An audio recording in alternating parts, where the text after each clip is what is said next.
Carole Malone takes on RUDE Alastair Campbell during furious row on second Brexit vote. Ms Malone called out the former Tony Blair communication chief after he claimed pro-Brexit supporters had said leaving the European Union would be straightforward. The Brexiteer commentator exploded against Mr Campbell when he told her to rabbit on during their fiery exchange. She said, "So patronising.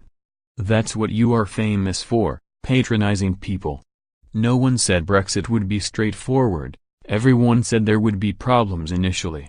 Show me the quote that says somebody said Brexit was going to be straightforward. And I'll take it back and apologise."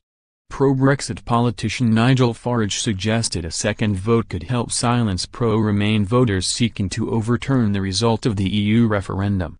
But Ms Malone said Mr Campbell was being incredibly rude for questioning the will of the people, remarking a second vote would still not placate Remainers complaining about leaving the European Union.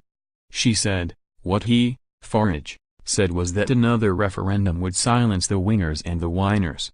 But it wouldn't, because people like yourself believe you are right about Europe and nothing, even if there was another referendum and Leave won by another 3 or 4%, would silence the likes of you.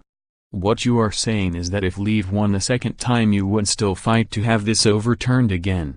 If the people voted a second time to leave the European Union, you would still fight to overturn that."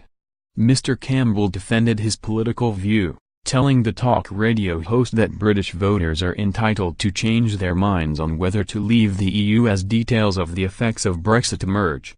He said, "Normally, after a referendum in most countries around the world, no matter how divisive and bitter the arguments, people tend to come together.